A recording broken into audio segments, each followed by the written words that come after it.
acá estamos. Perfecto, grabando. Nuevamente, entonces, buenos días. Em, por fin logré que me cortaran el cabello. Estaba desesperado yo. Ok, bueno, ¿qué tenemos para el día de hoy? Hoy vamos entonces a hablar de enrejados, que es un caso muy particular de vigas, en la cual vamos a ver un elemento que se le denomina biela, y ese elemento lo vamos a entender como un caso particular de una viga y nos va a permitir a nosotros estudiar también, extender un poquito los conocimientos que hemos desarrollado hasta el momento de viga. Entonces el día de hoy vamos a estar hablando no de cables, sino de enrejados. El día jueves vamos a hablar de cables. El día de mañana tenemos el control. Y recuérdense entonces que vamos a tener como siempre nuestras horas de nuestra media hora de consulta después de cada clase. Em, yo por acá preparé un extracto de la clase de enrejados, em, para más o menos hablarles de qué van los enrejados y darles un par de ejemplos de cómo se resuelven los enrejados. Los enrejados son, tal como se muestran pues allí en estas figuras, estructuras o tipos de estructuras que son muy comunes, que están formadas, si ustedes lo quieren entender así, por elementos que se denominan barras, ¿no?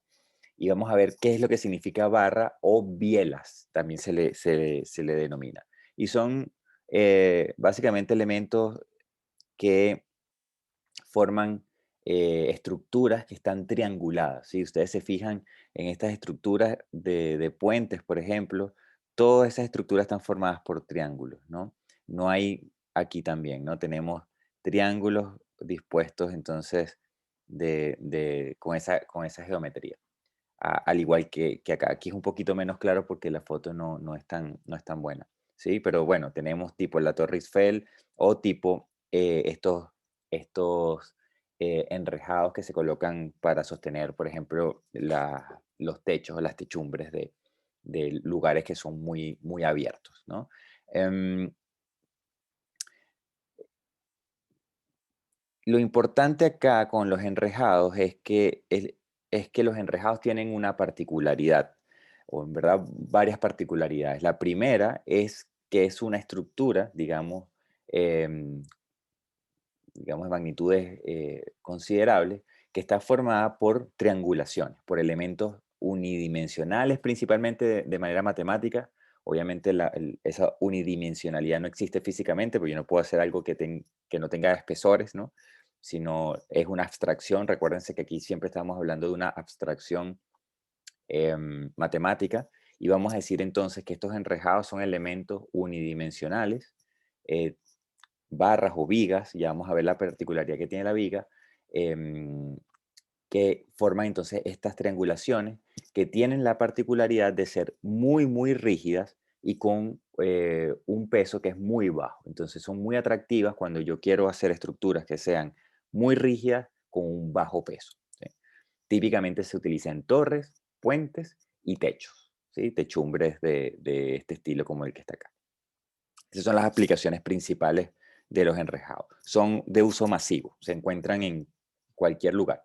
Prácticamente cualquier supermercado al cual ustedes vayan, el techo es muy probable que sea un techo basándose en enrejados, ¿sí? Porque es la forma, como son de alta rigidez y bajo peso, es la forma constructiva más fácil de cubrir áreas muy grandes, ¿no?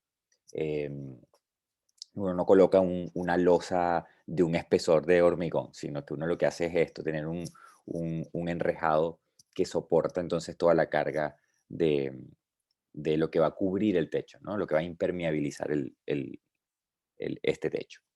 Entonces, bueno, ¿cuál es la particularidad, la otra particularidad que tienen estos enrejados? Bueno, que esas triangulaciones llegan a lo que nosotros vamos a llamar un nodo, ¿sí? Y aquí en esta figura vemos entonces estos elementos que son esas barras que vamos a empezar a llamarlas a partir de hoy bielas, em, llegan a un punto, ¿sí?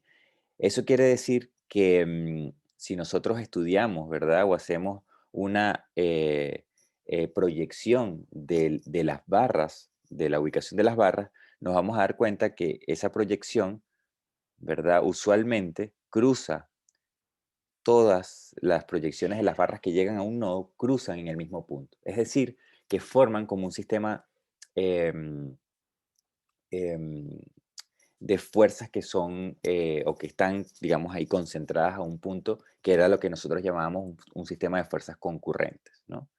Eh, ahora, hay que mencionar acá que estas uniones, ¿verdad? Estos nodos o nudos, también se le dice de las dos maneras, nodos o nudos. Esos nodos constructivamente pueden ser de diferentes formas, ¿no?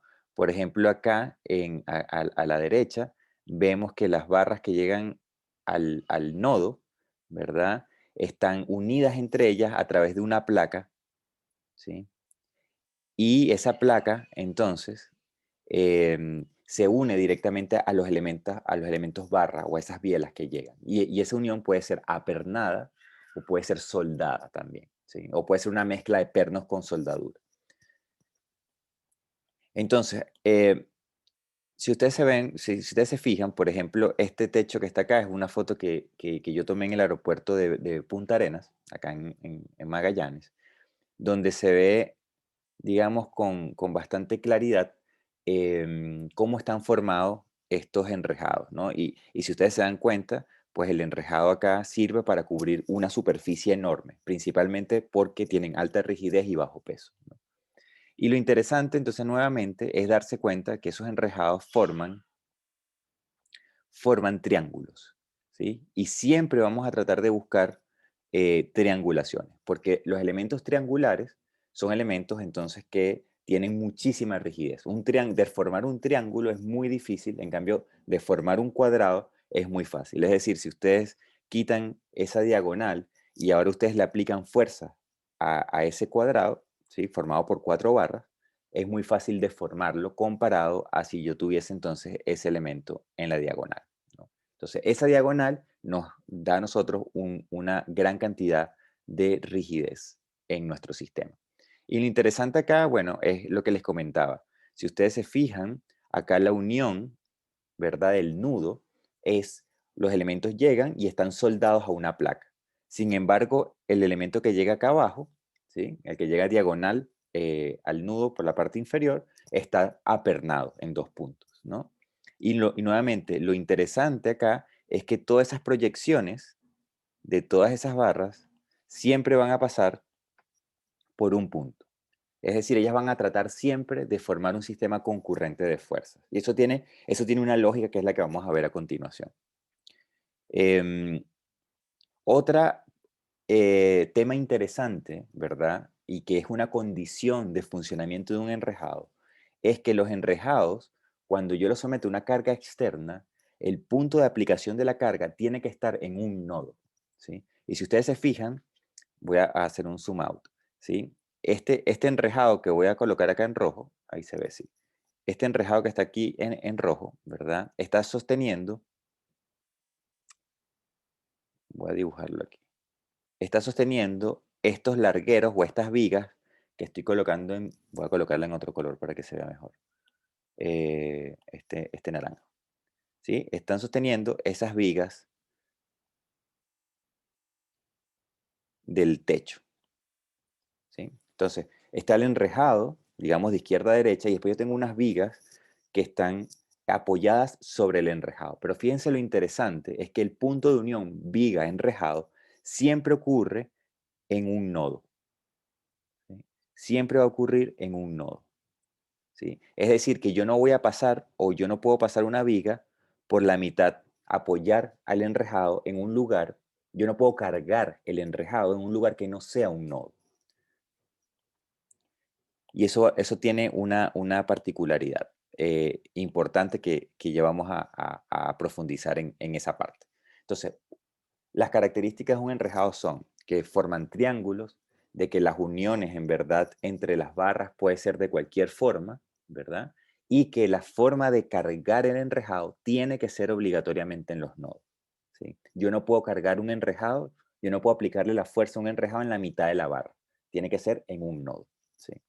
Eso hace que el enrejado, ¿verdad? Esas barras, que vamos a llamar bielas, o vigas, ¿sí? Por ahora, van a tener un comportamiento muy, muy particular. Y ese comportamiento es que estas barras que están acá, que estoy colocando acá en rojo, ¿sí?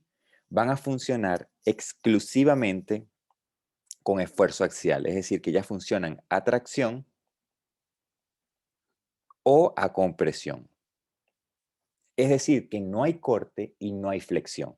Entonces, un enrejado, ¿sí? Un enrejado que esté cargado y que esté vinculado a tierra solamente en los nodos y que su estructura sea triangular, yo garantizo, ¿verdad? Que esos elementos, que son vigas, las puedo entender como una viga, van a ser vigas que trabajan exclusivamente con esfuerzo axial, o tracción o compresión, y no van a tener flexión. Y eso hace entonces que ese elemento estructural, al no tener flexión, yo pueda hacerlo con dimensiones mucho más pequeñas que una viga tradicional. Por ahora no tenemos cómo justificar el tamaño porque no sabemos cómo falla un elemento estructural. Por ahora lo que sabemos es calcular los esfuerzos, cuánta fuerza hay, cuánta fuerza transmite ese elemento. Entonces, la particularidad que tienen los enrejados es que si yo triangulo el enrejado y si yo vinculo el enrejado a tierra en los nodos y si yo cargo el enrejado con fuerzas externas en los nodos, entonces yo puedo decir que esos elementos barra, que son bielas, ¿verdad? Funcionan exclusivamente a fuerza axial, ¿sí? A esfuerzo axial. Eso es sumamente importante. Entonces, en general, ¿verdad? Como las uniones pueden ser de cualquier forma, ¿sí? Soldadas, apernadas, también las uniones pueden ser colocadas a través de una articulación. Eh, Creo que perdí la foto. Sí, no tengo una articulación acá. Esta, perdón, aquí está. ¿Sí? Yo también puedo articular articular la unión en los nodos. Es decir, aquí si ustedes ven, hay un pasador, un pasador y un pasador, de tal manera que esos elementos que llegan, la forma de fijarlos al nodo es a través de una articulación. Entonces, independientemente, ¿verdad? De la forma de sujeción que tengan los nodos, o sea, las barras que llegan a los nodos, nosotros vamos a asumir desde el punto de vista matemático, y esto es una suposición, ¿verdad? Vamos a decir que esa unión es siempre va a ser em, a través de un pasador, es decir, una rótula, lo podemos ver. Entonces, si nosotros tenemos esta configuración que está acá, yo lo que voy a decir es que esto van a ser dos barras que llegan unidas con una rótula. Si yo tengo esta configuración que está acá, esta configuración que está acá, van a ser entonces cuatro barras que están unidas acá con una rótula. Entonces yo las puedo entender como algo de este estilo, ¿sí? Yo voy a decir entonces que los nodos van a ser rótulas, ¿sí? En el caso de que físicamente yo tenga ese nodo con las barras llegando a un lugar físico en el cual esas barras no tienen una rótula, sino que físicamente están soldadas entre ellas, por ejemplo, perdón, el caso que les puse acá arriba, ¿sí? Voy a borrar aquí un poquito para que se entienda esto, ¿sí? Por ejemplo, estoy hablando de esto en particular, ¿sí? Que ahí vemos que las uniones están soldadas, las barras que llegan al nodo están soldadas a una placa, ¿sí? Nosotros, de igual manera, la abstracción matemática que vamos a decir es, bueno, esto va a ser una rótula y esto va a ser una viga, o bueno, una biela, una biela, una biela, otra biela y otra biela. Y vamos a asumir que ese nodo, vamos a asumir que todos esos elementos que llegan están articulados, a pesar de que físicamente no lo están. Y lo que sucede en este caso, ¿verdad? Es que como los elementos son muy delgados y son muy largos, yo puedo decir que si yo aíslo este elemento, ¿verdad? Ahora imagínense que ese elemento yo lo extraigo de allí, lo extraigo ese elemento en diagonal y ahora yo puedo, estoy hablando de este elemento, si yo agarro ese elemento, lo extraigo y lo empotro en un lugar y le aplico una fuerza en el otro extremo, como el elemento es tan delgado y es tan largo, ¿sí? Ese elemento va a tender a moverse o a deformarse de la siguiente forma, ¿sí? Va a tender a moverse, a desplazarse esta distancia delta, muy fácilmente, con una fuerza muy pequeña. Entonces, la abstracción matemática o la simplificación matemática que uno hace es decir que, bueno, que la flexión que tiene o la resistencia a esa fuerza es muy baja y entonces yo la desprecio y no la considero en mi análisis, ¿sí? Y eso nos ayuda a nosotros a simplificar la estructura de manera matemática para abstraer matemáticamente y obtener una estructura que sea más sencilla de trabajar, ¿sí? Y esta suposición no es tan alejada de la realidad. Lo que sucede en verdad es que la flexión y el corte son tan bajos comparado a la carga axial que uno los puede despreciar, ¿sí? Entonces vamos a tratar de convencerlos un poco de esto. Em, tenemos este problema que está acá. Ponerlo aquí en rojo, ¿sí? Este problema que está allí. Ese problema entonces son dos barras, ¿sí? Estas dos barras, esas dos barras tienen una fuerza externa aplicada en la parte superior y tenemos dos articulaciones acá, ¿sí? Dos articulaciones planas. Vamos a hacer entonces el diagrama de cuerpo libre, ¿sí? Aparecen aquí dos reacciones, dos reacciones, ¿sí? Esto es como si fuese un problema de Marcos, tal cual. Esto no es nada raro. Es un problema tal cual como los que venimos arrastrando. De aquí yo puedo entonces calcular, sumando momentos alrededor del punto A y sumando fuerzas verticales, ¿verdad? Yo puedo entonces calcular cuánto vale R4 y yo puedo, conociendo R4, saber cuánto vale R3. Y después lo que hago entonces es un despiece o una separación de este diagrama de cuerpo libre, donde está la rótula, y me quedo entonces con dos cuerpos, ¿no? Con dos barras. Me aparecen entonces estas reacciones que están acá, porque estoy separando las dos barras o las dos vigas que están inclinadas, ¿sí? Yo entonces con esos dos diagramas de cuerpo libre, ahora haciendo balance de fuerzas y de momento nuevamente, yo ahora puedo encontrar cuánto vale R5, R6 y cuánto vale R1 y R2, ¿sí? Eso es sumatoria de fuerzas, ahí lo tienen detallado. Y una vez que yo encuentro entonces cuánto valen esas reacciones entre las barras y cuánto valen las reacciones de mi estructura a suelo, yo ahora puedo entonces calcular los esfuerzos, ¿verdad? Los esfuerzos internos de cada barra. Entonces yo en particular aquí lo que hice fue lo siguiente. Lo primero lo que hice fue tomar esta fuerza de reacción y la proyecté sobre la dirección axial y perpendicular a la barra.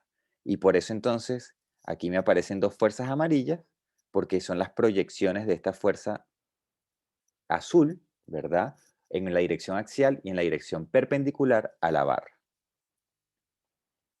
Y después yo tengo acá esta fuerza de reacción horizontal que también está proyectada axialmente y perpendicularmente, y estas son las fuerzas verdes que aparecen aquí, ¿no? Las proyecciones. Por eso las flechas verdes son axiales y perpendiculares, y esta flecha azul que está acá arriba es una fuerza que es horizontal nada más. Entonces, una vez que yo tengo las reacciones, entonces estas cuatro fuerzas son las reacciones generadas de la estructura a suelo o a tierra. Y ahora lo que hago yo es separar entonces mi viga en la mitad para calcular los esfuerzos. Aparecen entonces los esfuerzos internos, que es lo que yo quiero calcular, ¿no? Y de ahí entonces yo hago mi balance de fuerzas axiales, ¿sí? Yo hago sumatoria de fuerzas a lo largo de la barra en la dirección axial. Hago balance en la dirección perpendicular a la barra, que ahí llamé F corte, y tomo momentos sobre algún punto. Y de ahí tengo entonces tres ecuaciones donde yo puedo despejar mis tres esfuerzos, ¿no? Entonces, haciendo eso, yo me doy cuenta que el corte y la flexión, haciendo toda esa cuenta, yo me doy cuenta que el corte y la flexión son cero. Entonces eso quiere decir, ¿verdad? Que si yo tengo vigas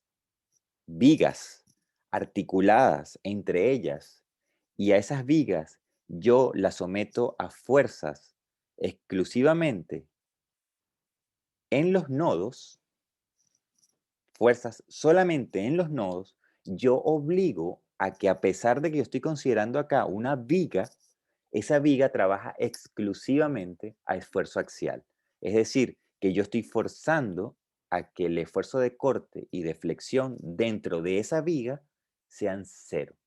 Y por eso es que yo acá defino, o esta es la definición de lo que se conoce como biela.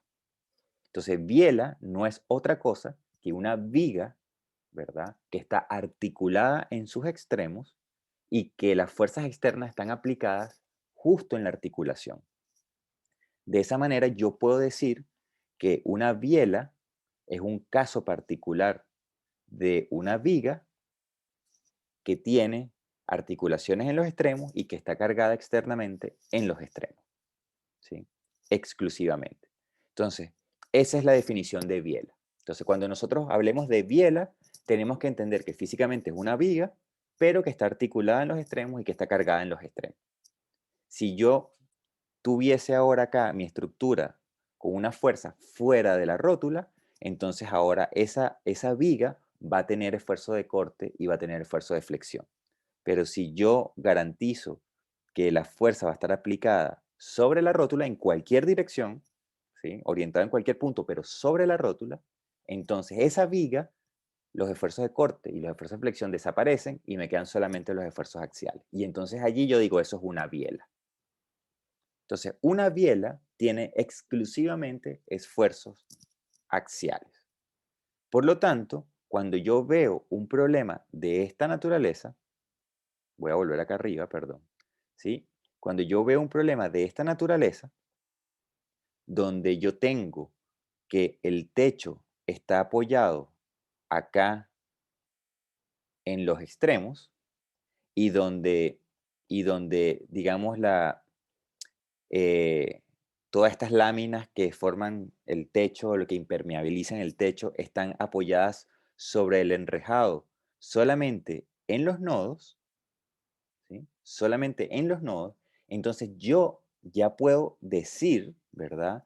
Que los elementos que están acá van a ser bielas. Y yo lo que voy a hacer entonces es asumir, ¿verdad? Que todas estas uniones van a ser rótulas y eso va a hacer que yo garantice que los elementos son bielas, por lo tanto el corte y la flexión dentro de esos elementos van a ser cero. Eso lo voy a decir de entrada. Me parece que había Perfecto. una pregunta.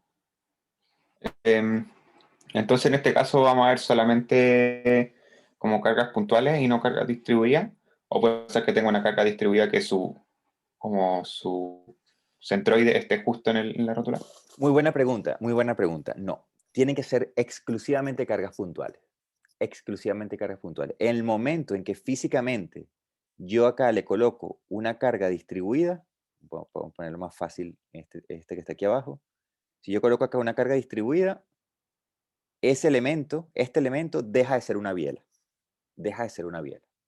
Y pasa a ser una viga. Se comporta como viga, tiene flexión y corte. Entonces, para un enrejado, nosotros vamos a decir que solamente puedo cargar el enrejado con una fuerza puntual en los nodos, ¿sí? No tengo Y, otra. y, profe, una vez que ya puso esa carga distribuida y se convirtió en una viga, igual seguiré considerando la unión como rótulas, ¿o Sí, no? sí, Ah, ya. sí. Lo que ahora no puedes decir es que ese elemento está funcionando de manera axial, exclusivamente, sino que tienes un corte y tienes una flexión. Y aquí hay algo importante, ¿verdad?, que mencionar, y es que efectivamente el peso de ese elemento, porque el peso no lo puedo desaparecer físicamente, el peso es una carga distribuida, ¿sí? Entonces, aquí hay otra suposición fuerte, digamos que es más ingenieril, en la cual yo voy a decir que el peso o digamos la carga que toma la estructura, ¿verdad? La carga a la cual está sometida la estructura va a ser muy superior a la carga distribuida del peso de los elementos. De tal manera de yo poder decir, bueno, este peso yo lo voy a despreciar. Y lo desprecio porque el peso de la estructura es muy inferior a la fuerza a la cual la estructura está sometida, la fuerza externa a la cual está sometida. ¿Sí? Entonces, esto es una suposición también eh, sumamente importante. ¿Sí? Sumamente importante.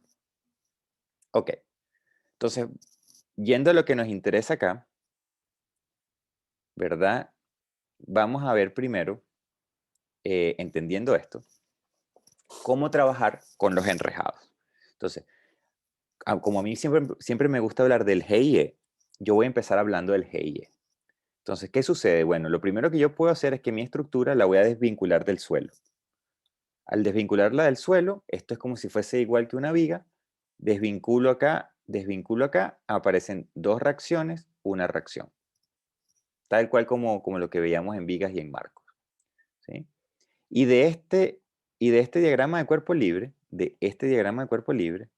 yo ahí puedo calcular las reacciones, porque yo puedo hacer sumatoria de fuerzas horizontales, sumatoria de fuerzas verticales sobre este diagrama de cuerpo libre y la sumatoria de momentos sobre algún punto. Y yo puedo entonces calcular esas tres reacciones. ¿Sí? Ok. Pero ¿qué sucede ahora si yo hago, ¿verdad? Si yo ahora hago, vamos a colocar otro elemento que sea más fácil. Si yo agarro esta biela y la extraigo, ¿sí? Entonces aquí estoy extrayendo un pedacito de biela, ¿sí? Extraes una sección de biela. Pero yo sé que la biela, ¿verdad? Si esa biela se comportara como una viga, yo sé que aquí tuviese entonces un esfuerzo axial respetando la convención de signos, ¿no? Y yo sé que esto tuviese un esfuerzo de momento. Es decir, que si yo extraigo este pedazo de elemento que está allí, ¿verdad? Lo extraigo, yo sé que si ese elemento fuese una viga, tuviese este diagrama de cuerpo libre. Pero como yo sé que es una biela, porque mi enrejado está articulado y está cargado en los nodos, entonces yo puedo decir que el esfuerzo de corte y el esfuerzo de, em, de flexión son cero.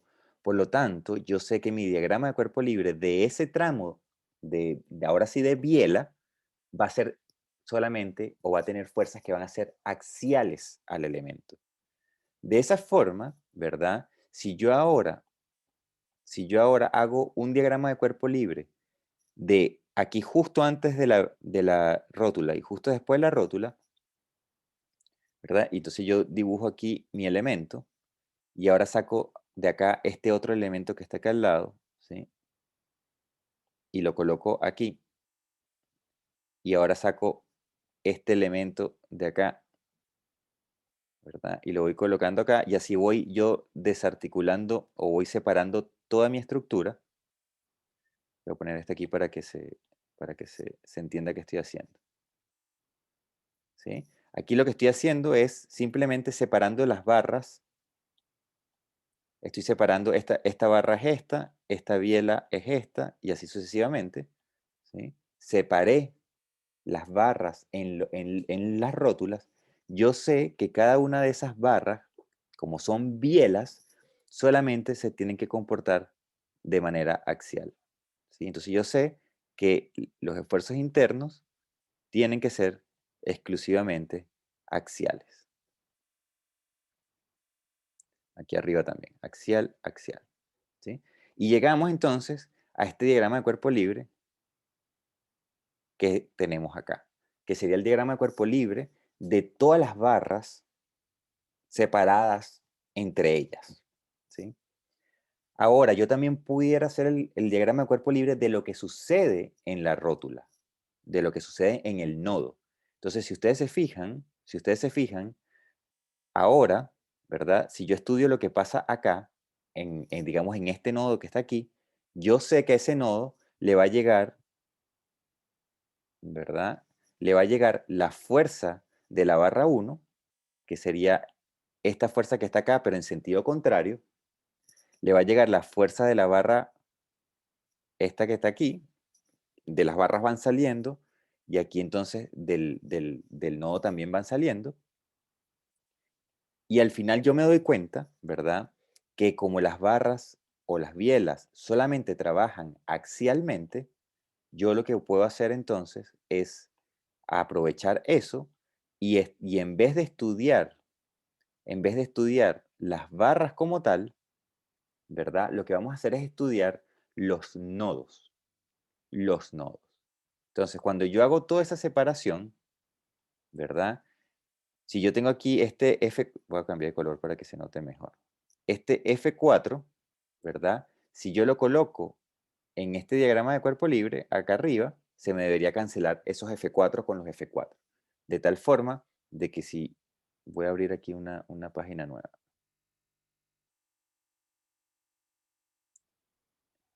Denme un segundito para que esto a lo mejor se entienda mejor. Esto es muy importante, pues esta es la clave de entender un enrejado.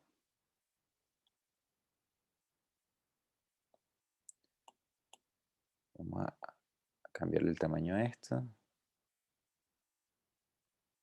Ahí me parece que se ve. Borrar acá, borrar acá.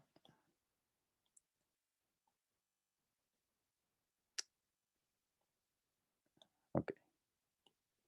Entonces yo lo que estoy diciendo aquí es que, voy a colocar esto acá arriba, esto acá abajo, esto acá, perdón por lo lento, ¿eh? No, me interesa que esto se entienda bien. Separar aquí un poco todo.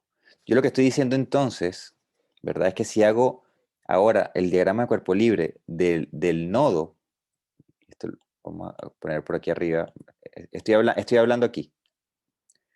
Entonces, si yo hago el diagrama de cuerpo libre del nodo de la estructura, yo voy a decir, de este nodo superior, yo voy a decir que aquí llega F1, ¿verdad? Porque es la acción y reacción contraria a este que tenemos aquí.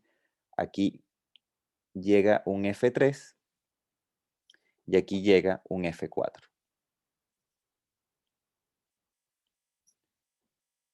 Un F4, ¿sí? Lo mismo sucede entonces con el nodo que está acá, ¿verdad? Que sería entonces, si yo hago la rótula, tendría el F5, tendría el F7 y tendría el F4, ¿sí? Y ahora fíjense que uno, si yo uno estos diagramas a cuerpo libre de la barra y de esas dos rótulas, entonces yo termino con una barra que tiene las dos rótulas y aquí entonces aparecería, esto sería F1, esto sería F3, este sería F5 y este sería F7, ¿sí? Y si yo ahora entonces agarro este diagrama de la barra y lo pongo aquí, entonces yo puedo ir construyendo mi enrejado, mi diagrama de cuerpo libre del enrejado, al unir las barras con las rótulas. Entonces, al final, ¿verdad? Lo que es importante para resolver un problema es, o para encontrar el GIE, es darse cuenta que yo puedo trabajar, o con las barras, me traigo esto de vuelta acá. Entonces, yo puedo trabajar o con las barras, o yo puedo trabajar acá arriba con las rótulas, ¿sí? Como las rótulas son puntos, matemáticamente es un punto, es más fácil trabajar con las rótulas que con las barras. Entonces, uno lo que hace es trabajar con estos diagramas de cuerpo libre. En este caso, yo voy a tener entonces un diagrama de cuerpo libre por cada nodo que tenga mi enrejado. Si mi enrejado tiene 25 nodos, yo voy a tener que hacer un diagrama de cuerpo libre para cada nodo. Y ese diagrama de cuerpo libre es fácil de hacer porque yo lo único que tengo que hacer es numerar las barras, del 1 hasta el número de barras que haya, y después a cada nodo lo que voy a hacer es asumir que el esfuerzo interno va saliendo del nodo, ¿sí? Siempre van a ir saliendo del nodo, saliendo del nodo. Y eso tiene que ver con la convención de signos que yo estoy utilizando para las barras, que tiene que ser consistente con la de vigas que yo utilizaba antes. Y como el esfuerzo axial positivo era saliendo de las barras, entonces yo aquí voy a decir exactamente lo mismo. Y eso es lo que hace que yo tenga entonces que colocar allí, digamos, estas fuerzas internas saliendo de los nodos. Y lo que tenemos que hacer al final, para poder resolver nuestro problema, es hacer un balance de fuerzas, ¿verdad? En cada uno de los nodos. Como son puntos, yo nada más tengo disponible sumatoria de fuerzas horizontales y sumatoria de fuerzas verticales. Entonces, al final, yo aquí lo único que tengo que hacer en cada nodo es hacer dos ecuaciones que son sumatoria de fuerzas horizontales y sumatoria de fuerzas verticales. Entonces, esto lo vamos a ver con un ejemplo. Ah, bueno, ¿cómo sabemos el G y E de esto? Bueno, el G y E aquí lo podemos ver de la siguiente forma, ¿sí? Aquí lo que podemos ver es cuántas ecuaciones tenemos en un nodo. Tenemos dos ecuaciones, ¿verdad? Por nodo. Dos ecuaciones, ¿verdad? Por el número de nodos, por nodo. ¿Por qué solo dos ecuaciones, profe? Porque como las rótulas no tienen dimensiones, es un punto, yo nada más puedo hacer sumatoria de fuerzas horizontales y verticales. Ah, ¿Sí? ya. Básicamente un punto tiene 2 grados de libertad, entonces yo nada más tengo movimientos en horizontal y vertical en 2D. ¿Sí? Por eso tiene dos ecuaciones nada más. No existe una sumatoria de momentos en ese diagrama de cuerpo libre que es un punto. Eso cambia si es que yo lo hago con las barras. Con las barras tendría tres. Correcto, exactamente. Con Ya, las barras perfecto. tendrías 3, exactamente. Muy bien. Em, y lo que tengo ahora entonces es saber cuántas ecuaciones dispongo y bueno, entonces necesito saber cuántos nodos tengo, ¿no? Y en este caso tengo 5 nodos. ¿Sí? Entonces en este caso tengo 10 ecuaciones, ¿verdad? Que son 5 nodos, 2 ecuaciones por nodo. Tengo 10 ecuaciones. Y ahora lo que tengo que ver es cuántas incógnitas tengo, ¿verdad? Y entonces, ¿cuántas incógnitas tengo? Bueno, tengo 7 barras, ¿sí? Porque mi problema, este es mi problema, ¿verdad? Tengo 7 barras, esta es 1, 2, 3, 4, 5, 6, 7 barras, pero tengo 2 reacciones acá y una reacción acá. Entonces yo tengo 7 barras y 3 reacciones, son 10 incógnitas. Entonces yo tengo el mismo número de incógnitas que de ecuaciones, ¿verdad? Y eso hace entonces que mi problema sea isoestático. ¿Sí? Eso es lo que les estoy transmitiendo acá. Eh, esa cuenta, ¿verdad? Tenemos que tener mucho cuidado en enrejados porque, sobre todo cuando hay secciones de enrejados que no están trianguladas, esa cuenta, a pesar de que el GIE te da 0, al no tener una sección triangulada, se crea un mecanismo. Entonces, uno habla de enrejados que son inestables. Por ejemplo, este caso que está acá, ese caso que está allí, uno tiene 1, 2, 3, 4, 5, 6. Son 6 nodos, ¿verdad? 6 nodos. Cada nodo tiene, son 6 nodos arriba, 6 nodos abajo, perdón, son 12 nodos. ¿Sí? 6 arriba, 6 abajo, 12 nodos. Eso implica que tenemos 24 ecuaciones, ¿verdad? 24 ecuaciones. Y ahora tenemos que ver cuántas incógnitas hay. Entonces, el número de incógnitas que tenemos, 1, 2, 3, 4, 5. Las de abajo son 10. Entonces, 11, 12, 13, 14, 15, 16, 17, 18, 19, 20. Tenemos entonces 20, ¿verdad? 20 barras, 20 incógnitas. Aquí tenemos 2, aquí tenemos una más y aquí tenemos una más. Entonces tenemos 20 barras, ¿verdad? 20 incógnitas que son los esfuerzos internos de las barras. Aquí llevamos 22, 23 y 24. Y en este caso entonces tenemos también, ¿verdad? 24 incógnitas. Y nosotros pudiéramos decir, tengo el mismo número de ecuaciones que de incógnitas. Sin embargo, ¿verdad? Lo que sucede en este caso es que este enrejado, al no estar triangulado, ¿verdad? En la sección central, lo que sucede es que ese enrejado, a pesar de que tiene el mismo número de incógnitas que de ecuaciones, se va a comportar de manera inestable. Porque fíjense, este triángulo que está aquí se comporta como un rígido, porque está triangulado. Todo lo que es un triángulo se comporta como si fuese un rígido, ese triángulo. Este triángulo también. Este triángulo también. Este triángulo también. Este triángulo se comporta como un rígido. Este un rígido, este un rígido, este un rígido. ¿Sí? Pero nos damos cuenta aquí, en esta parte central, que como no está triangulada, ¿verdad? Toda esta sección que está aquí del lado derecho puede rotar respecto a esta sección que está acá. Entonces, la sección izquierda, por como está apoyada a tierra, no se puede mover. Pero la sección que está a la derecha, sí, la sección que está a la derecha puede bajar, puede rotar en cualquier dirección. ¿Sí? Entonces, tenemos que tener cuidado con justamente este cálculo, ¿no? De no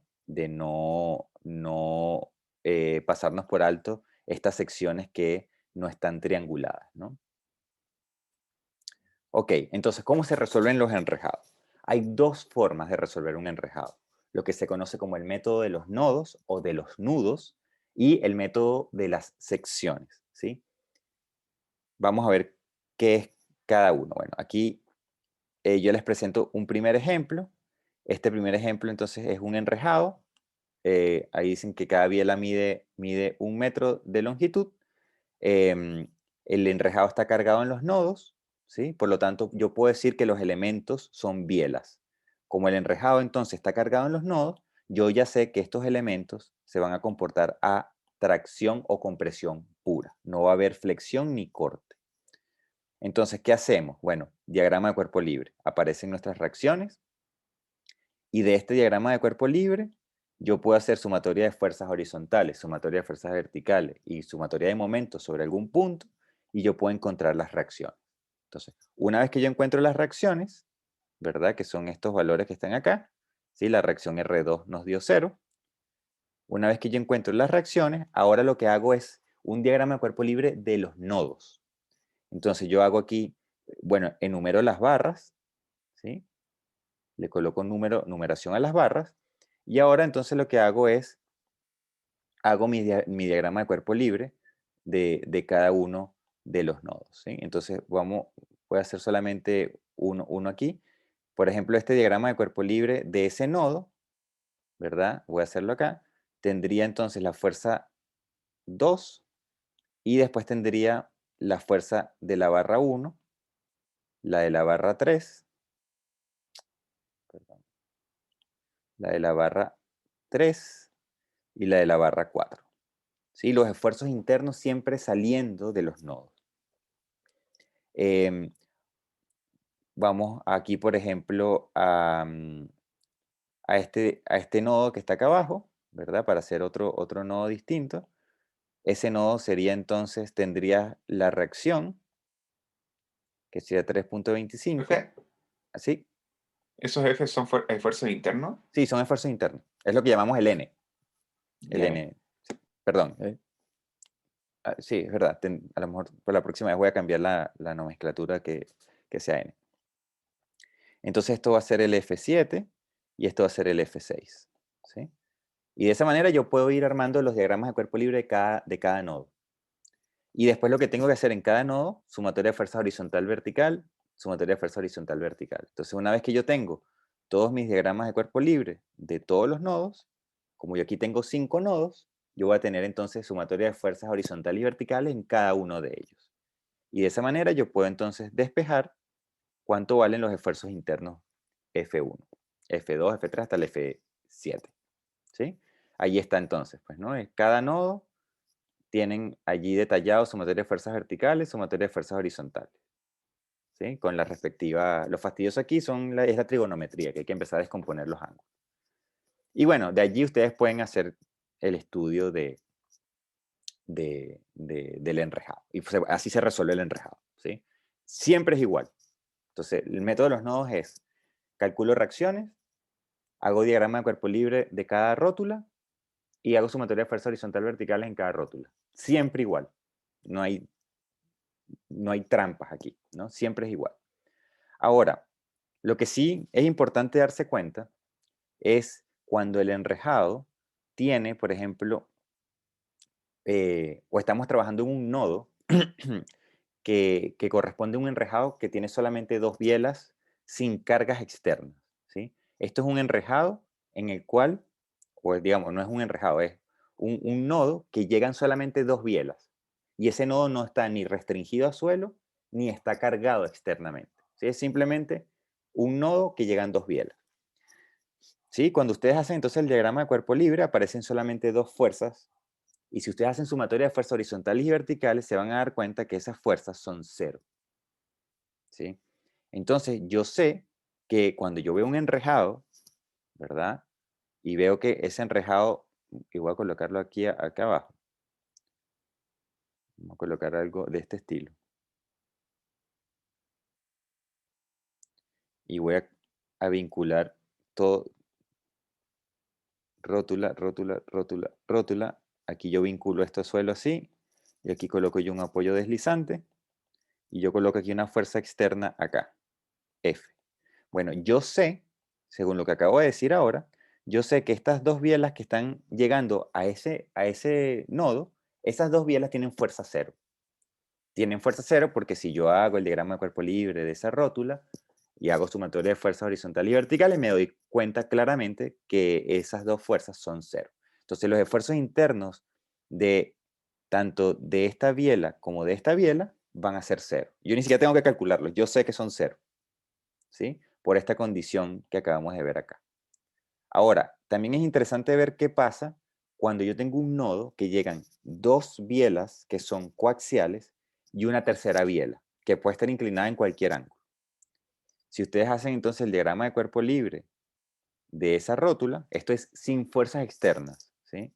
De ese nodo sin fuerzas externas, yo entonces me voy a dar cuenta por sumatoria de fuerzas que F1 va a ser igual a F2 y que F3 tiene que ser cero, ¿sí?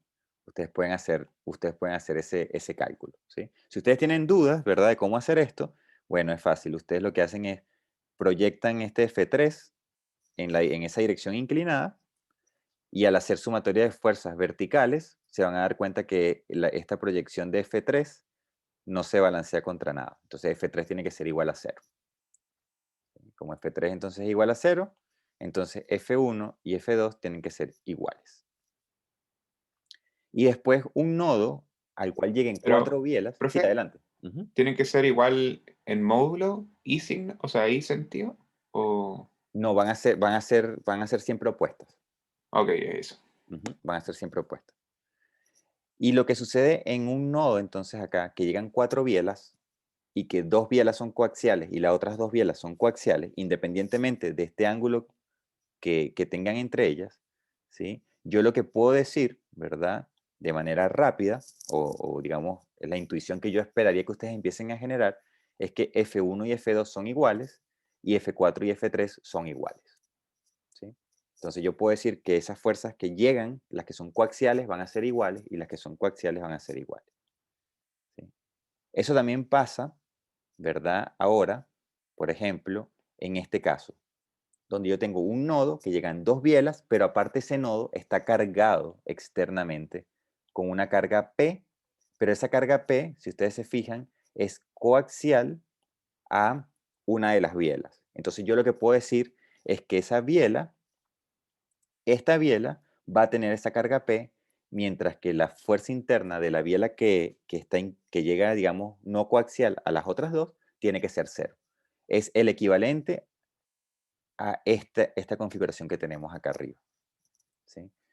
Todo lo que llega coaxial tiene que ser igual, lo que llega distinto, entonces va a ser diferente, va a ser lo que es coaxial va a ser igual y lo que llega, la biela que llega en otro ángulo tiene que tener fuerza cero, ¿sí? Y aquí pasa lo mismo, ¿no? Entonces este P va a tener que ser igual al esfuerzo interno de esta barra y el esfuerzo interno de esta barra tiene que ser igual al esfuerzo interno de esta barra, ¿sí? Ok. Ok, ese es el método de los nodos. Ese es el método de los nodos. Vamos con el método de las secciones. El método de las secciones, ¿verdad? Fíjense que el método de los nodos requiere que para yo conocer el esfuerzo de una barra en particular, es muy probable que yo tenga que resolver todo el enrejado completo.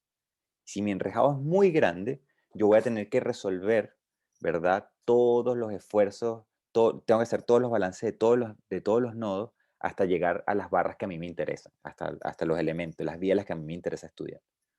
Entonces, el método de las secciones es un poco más directo, porque el método de las secciones, ¿verdad? Me dice a mí que yo no tengo que separar los nodos, sino más bien lo que tengo que hacer es un seccionamiento de mi enrejado. Entonces, por ejemplo, a mí me dice el método de las secciones, me dice, bueno, si tú quieres, si tu objetivo es encontrar cuál es el esfuerzo interno de esa biela 1, que está allí en ese ejemplo, ¿verdad? Si yo lo fuese a hacer por el método de los nodos, yo tendría que hacer el balance de este nodo, el balance de este nodo, el balance, el balance, el balance, el balance, hasta encontrar el esfuerzo que a mí me interesa. Pero el método de las secciones me dice, mira, hay una forma más inteligente de encontrar ese esfuerzo de esa biela en particular. Y esta forma es agarrar ahora mi estructura, ¿verdad? Separarla por ese punto, en verdad, uno lo hace en una separación cerca de las rótulas, de tal manera de yo ahora quedarme con este diagrama de cuerpo libre, ¿sí? Es un diagrama de cuerpo libre, lo voy a colocar aquí, lo voy a colocar acá. Sería entonces esas tres bielas serían estas tres que están acá. Las fuerzas externas serían este valor P, y ahora aparecen entonces los esfuerzos de la barra 1, el esfuerzo de la barra 2 y el esfuerzo axial de la barra 3 o de la biela 3. Y si ustedes se fijan, ahora este diagrama de cuerpo libre tiene solamente tres incógnitas, F1, F2, F3. Y yo, como es un diagrama de cuerpo libre y está en 2D, y no es una barra, sino que es es una estructura, tiene ahí una superficie, ¿verdad? Yo puedo hacer sumatoria de fuerzas horizontales, sumatoria de fuerzas verticales y sumatoria de momentos, ¿sí? Y ahora yo puedo tener entonces tres ecuaciones de las cuales yo puedo despejar esa fuerza de la barra 1. Y en particular, si a mí me interesa la fuerza de la barra 1, yo tengo que hacer momento, voy a llamar a este punto A, yo solamente tendré que hacer momento sobre el punto A. Y de ahí directamente yo puedo conocer la fuerza 1. Y lo importante de esto es que muchas veces, como en este caso, yo ni siquiera necesitaría calcular las reacciones, ¿sí? Entonces, el método de las secciones es muy útil cuando a mí me interesa calcular el esfuerzo de un elemento específico o de dos elementos muy específicos. Yo trato de hacerlo entonces por el método de los nodos. Si yo necesito, perdón, el método de la sección. Si yo necesito calcular todo el enrejado, yo aplico el método de los nodos. Entonces, tengo básicamente dos condiciones. Si yo veo el problema y el problema amerita resolver todo el enrejado, método de los nodos. Si el problema me dice solamente encontrar el esfuerzo en uno o dos elementos específicos, yo aplico el método de la sección, ¿sí? De manera, digamos, práctica, yo puedo mezclar los dos métodos. Yo puedo resolver unas cosas por el método de los nodos, otras cosas por el método de las secciones, ¿sí? Aquí yo les presento también otro ejemplo. En particular, aquí se les pide calcular el esfuerzo acá en la barra AB. Entonces, fíjense que si yo hago un diagrama de cuerpo libre, yo secciono aquí. Obviamente yo tengo que hacer la separación del enrejado cruzando los elementos que yo quiero calcular, ¿no? Entonces, si quiero calcular AB, tengo que separar la estructura justamente por esa barra AB, ¿verdad? Para que aparezca el esfuerzo interno. Si no, no. Si quiero calcular AB y separo esto aquí, nunca va a aparecer el esfuerzo AB como reacción allí, ¿no? Como esfuerzo en ese diagrama de cuerpo libre. Entonces yo aquí separo acá, pero voy a tener entonces, si hago esa separación, me va a aparecer los esfuerzos de estas tres barras que no conozco, son tres incógnitas, pero también voy a tener las incógnitas de la reacción. Entonces yo voy a tener que calcular las reacciones. En este caso en particular, voy a tener que calcular las reacciones. Y eso es lo que típicamente uno hace. Entonces, en un enrejado, uno lo primero que hace es calcular reacciones, ¿verdad? Aparecen las reacciones, sumatoria de fuerzas, momentos, y allí entonces yo es donde, una vez con las reacciones conocidas, yo me pregunto, bueno, ¿cómo hago para resolver este problema? ¿Cómo hago para encontrar el esfuerzo AB? ¿Lo hago por el método de los nodos lo hago por el método de la sección? Entonces, si es solamente el esfuerzo en una barra, yo lo hago por el método de la sección. Si necesito el esfuerzo en todos los nodos, lo hago entonces por el método de los nodos. ¿Sí? Y bueno, en este caso en particular, ese esfuerzo de la barra AB, como este es el diagrama de cuerpo libre que sucede o que obtenemos al seccionar Profe, algo arriba. le pasó a su micrófono. No sé qué pasó. Ahí volvió. No, sigue distorsionado. Sigue distorsionado. Yo creo que es el Pero cable. igual se le sigue entendiendo, profe, si quiere No, terminar pero la clase así, pero igual me interesa que esté bien. ¿Mejoró un poco o no? mejoró. Ok. Entonces, lo importante acá es que si yo hago esta separación, entonces allí, este es el diagrama de cuerpo libre que yo obtengo, ¿sí? Y que ahora, conociendo ya las reacciones, para conocer la fuerza AB, que es la que a mí me interesa conocer porque es lo que me piden en el problema, yo simplemente puedo hacer sumatoria de fuerzas verticales, ¿sí? Para la sumatoria de fuerzas verticales me aparece la proyección vertical de AB y la F1 y F2, que son incógnitas, no aparecen en la sumatoria de fuerzas verticales. Entonces, solamente con una sumatoria de fuerzas yo puedo conocer cuánto vale ese esfuerzo interno de la barra AB. ¿Sí? profe, Ujú. entonces ahora para los esfuerzos no tenemos que hacer eso de con X perteneciente del 0 al 4, simplemente un DCL rápido, digamos. Sí. Y es Ah, ya. rápido porque el esfuerzo axial dentro de la biela es constante. O sea, si yo me fijo este punto, aquí, cualquier punto de la biela tiene el mismo esfuerzo axial. Entonces el esfuerzo axial es constante, ya sea de tracción o de compresión, a lo largo de la biela, ¿sí? Entonces no hace falta calcularlo ahora con una distancia genérica, ¿sí? Porque justamente el esfuerzo es constante a lo largo de la biela. Eso también es una muy buena observación. Entonces vamos a ver qué pasa si yo quisiera resolver este problema, que es un enrejado considerablemente más complejo que los que vimos antes, ¿no? Entonces, ¿qué es lo primero que yo hago? Calcular reacciones. Entonces, calcular reacciones, aquí aparecen dos reacciones, aquí una, tal como aparecen acá, ¿sí? Estas reacciones. Em, y lo que hago entonces es sumatoria de fuerzas horizontales, R3 da 0, ¿verdad? Entonces yo sé que R3 me da 0, y después yo lo que hago es sumatoria de fuerzas verticales y la sumatoria de momentos sobre algún punto para encontrar R2 y R1. ¿Sí? Eso es fácil, no lo voy a colocar. Ah, ay, no lo coloqué, imagínense. Voy a hacerlo aquí. Copy, R1 es 3P. Entonces, R1 es 3P. Y entonces, pues,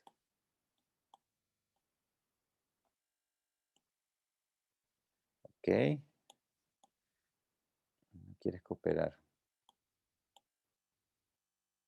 Vamos a ponerlo aquí abajo. Ah, claro, aquí está como imagen. Ya, un segundito.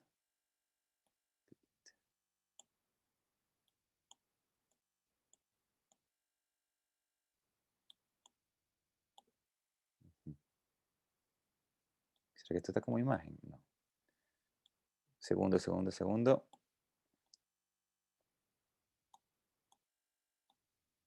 Me parece que ahora sí. Entonces, este es 3P.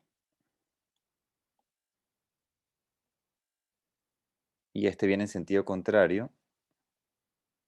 Y este es 2P. Ok. Entonces, fíjense ahora, ¿qué podemos empezar a decir de este enrejado? Sí. Lo primero que ya yo tengo las reacciones y quiero calcular el enrejado entero. ¿Sí? Voy a borrar estas longitudes. Todos los cuadrados miden un metro.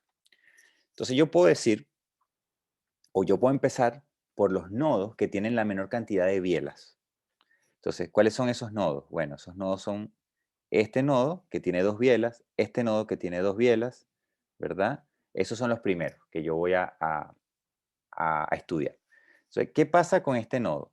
Bueno, ese nodo llegan dos bielas y si yo hago entonces mi diagrama de cuerpo libre, aquí de ese nodo, yo sé que la sumatoria de fuerzas verticales esa reacción de la biela inclinada va a ser 0, de la sumatoria de fuerzas horizontales, yo también sé que es 0, ¿sí? De lo que veíamos antes. Entonces yo aquí a priori, sin calcular nada, yo sé que estas dos bielas tienen fuerzas internas 0. No trabajan ni axialmente a compresión ni axialmente a tracción. De ese nodo que está allá arriba, pues pasa exactamente lo mismo. Si yo hago un diagrama de cuerpo libre, yo me doy cuenta que como ese es un nodo que solamente llegan dos bielas, de ese diagrama de cuerpo libre, yo también sé que estas dos bielas tienen esfuerzos que son 0. ¿Sí? Entonces ahora me voy a otro nodo, ¿verdad? A otro nodo. Por ejemplo, a este que está aquí abajo. ¿Sí? A ese nodo llegan dos bielas, pero yo tengo una reacción. Entonces yo puedo decir, ¿verdad? Que el esfuerzo que va a tener esa biela va a ser igual a 3P, y yo sé que el esfuerzo que va a tener esta biela tiene que ser igual a lo que está del lado derecho, al lado izquierdo de esa rótula. Por lo tanto, este esfuerzo de acá tiene que ser 0. ¿Sí? Si ustedes tienen dudas, lo pueden hacer haciendo el diagrama de cuerpo libre, ¿verdad? Acá, donde esa rótula, que les va a aparecer el 3P, y de aquí les va a aparecer el esfuerzo, no sé, 1, y el esfuerzo de la barra 2. ¿Sí? Y de aquí se dan cuenta de la sumatoria de fuerzas horizontales, se dan cuenta que esta barra, esa biela, tiene esfuerzo 0. ¿Sí? Entonces, yo todavía no estoy calculando nada. Yo estoy aquí volando por intuición. Yo ya sé que esos esfuerzos son 0. ¿Sí? Entonces, ¿qué otra cosa puedo decir? Bueno, si yo me fijo ahora en este nodo, también pasa lo mismo. La barra vertical tiene que tener el mismo esfuerzo que la barra superior, tiene que tener el mismo esfuerzo que la barra inferior, mientras que la barra horizontal o la biela horizontal tiene que tener esfuerzo 0. Entonces, al estudiar el diagrama de cuerpo libre de ese nodo, yo me doy cuenta que esta barra horizontal tiene que tener esfuerzo 0. ¿Sí? Ahora, qué otra, qué otro, eh, qué otro esfuerzo hay allí que yo pueda calcular de manera rápida? Bueno, está este, por ejemplo, de acá arriba, donde yo tengo dos barras coaxiales y una tercera barra que llega desalineada, ¿no? Que es la barra que está vertical. Entonces yo, estudiando lo que sucede en ese nodo que está en rojo, yo sé que la barra que está acá vertical tiene que tener esfuerzo 0. ¿Sí? Ahora yo tengo también este nodo que está acá.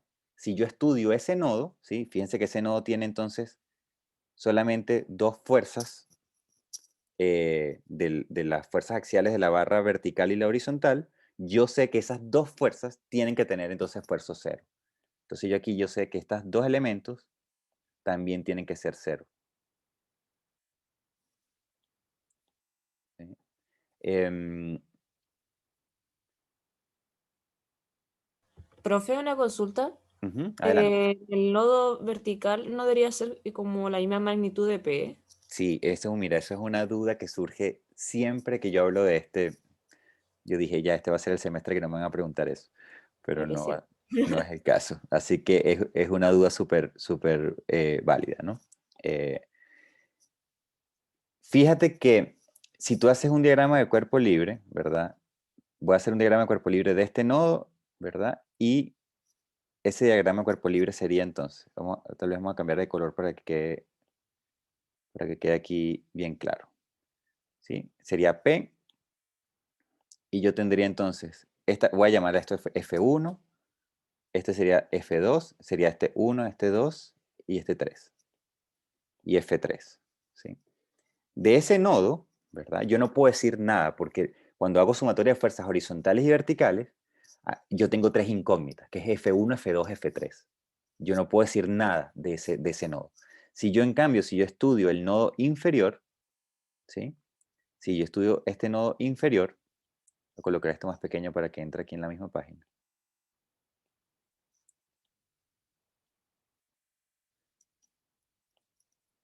yo lo que sí puedo decir es que va a aparecer aquí F3 y va a aparecer acá F4, llamando 4 aquí a esta barra que está acá. Y de este diagrama, ¿verdad? De este diagrama de la derecha, al hacer sumatoria de fuerzas horizontales y verticales, yo sí puedo decir que F4 es 0 y F3 es 0. La Ah, sumatoria ya de sí, fuerzas ahí ya horizontales. entendí. Y ahí Ya yo sé. puedo decir, F4 y F3 es 0. ¿Ves? Y entonces yo sé que F3 es 0. ¿Sí? Pero lo ves, yo sé que esto se presta a confusión, pero tú sabes que es 0 estudiando este nodo inferior. ¿Ves? ¿Qué otro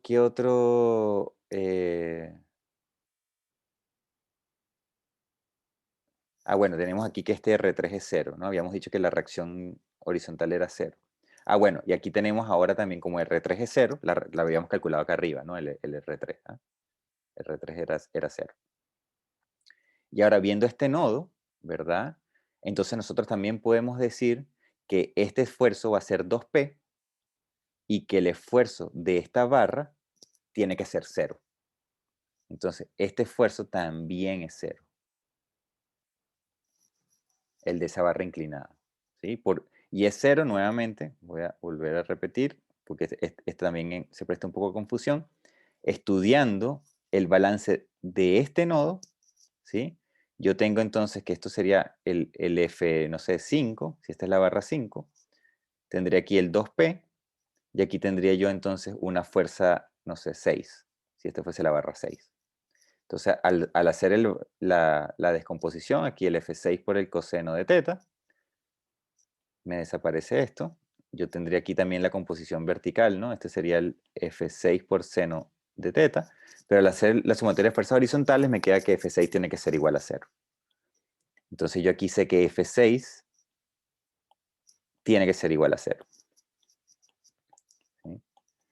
Y ahora, al yo ver ahora este nodo que está allí, que también ahora llegan 3 barras nada más, yo sé que la superior e inferior tienen que ser iguales porque son coaxiales, y la que llega inclinada tiene que ser 0. Entonces yo sé que ahora esta barra tiene que ser 0. ¿Sí?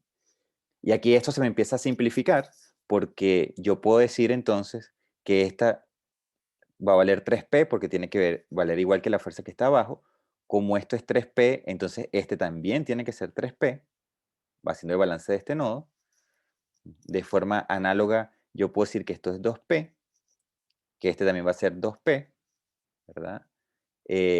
Estudiando ahora este nodo, los dos que llegan horizontales tienen que ser iguales y los dos que llegan verticales tienen que ser iguales, entonces yo sé que esto también tiene que ser 3P.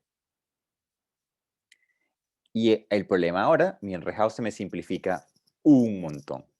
Y ahora lo que yo puedo empezar a hacer es aplicar el método de las secciones para empezar a hallar, por ejemplo, los esfuerzos de estos 3 elementos. Entonces yo aquí, dame un segundito, yo aquí, por ejemplo, puedo dividir mi enrejado allí y tendría entonces 3 ecuaciones con 3 incógnitas. O puedo seguirlo haciendo por el método de los nodos. Sí, adelante. Y no puedo hacer 0 también, esa horizontal que queda entre el 3P y como ese 2P, porque el 2P solamente tendría componente vertical, ¿o no? Tú dices, este nodo. Claro, en ese nodo, trabajando ese nodo, la horizontal no sería 0. No, Bueno, porque podría decir a ciencia cierta. A no, ciencia no, cierta. no, porque fíjate, no es directo porque tú no tienes nada coaxial. Tú lo que Ah, tienes son ya, 3 ángulos distintos llegando ya, perfecto. a una Ah, rótula. ok, combinación entre las dos, ya, gracias.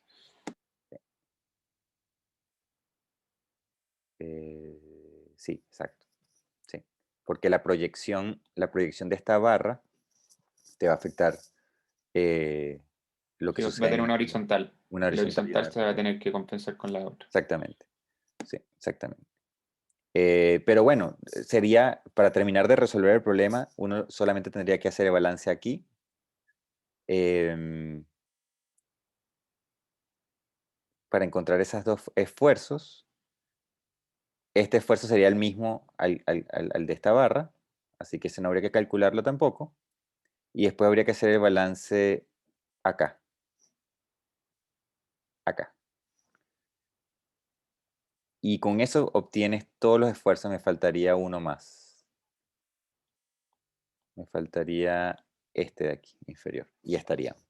Entonces, fíjense, un problema que es muy complejo, ¿verdad? Al final, si lo sabemos pensar, ¿verdad? Y lo sabemos atacar, si nos sentamos a pensar un rato, se resuelve solamente haciendo balance en 3 nodos. Entonces, yo puedo empezar a mezclar aquí pues los métodos o yo puedo empezar también a ir con la intuición. ¿Sí? En un control, ¿verdad? En un examen, yo esperaría que si ustedes encuentran una estructura así, no se pongan a calcular todos los balances en todos los nodos, ¿no? Yo esperaría que ustedes desarrollaran algo de este estilo, nuevamente. Es la intuición lo que a mí me interesaría que ustedes empiecen a desarrollar. Entonces, esto es respecto al método de los nodos y el método de las secciones de enrejados. Todos los enrejados se resuelven igual. Por último, fuerza bruta a la punta del método de los nodos, ¿sí? Y no hay nada oculto, ¿sí? Entonces, lo importante de un enrejado Ay, yo tenía unas encuestas y se me olvidan, perdón. Tenía unas encuestas justamente de esto. Se me fue, me olvidó. Perdón. Entonces, lo importante de los enrejados es que uno asume que todas las uniones están rotuladas, a pesar de que físicamente no lo estén, de que el enrejado está vinculado a tierra en los nodos y que está cargado solamente en los nodos. Y eso garantiza de que los elementos se comporten como bielas, que indica que solamente tienen esfuerzo axial. Entonces, uno puede entender una biela como un caso particular de una viga y por eso empezamos nosotros a estudiar vigas para convencerlos a ustedes de que las bielas es un caso particular de vigas cuando tenemos una viga articulada en los extremos y cargada solamente en los extremos. ¿Sí? Entonces, para que lo tengan allí presente. Con esto cerramos entonces el capítulo de enrejados. Voy a dejar de grabar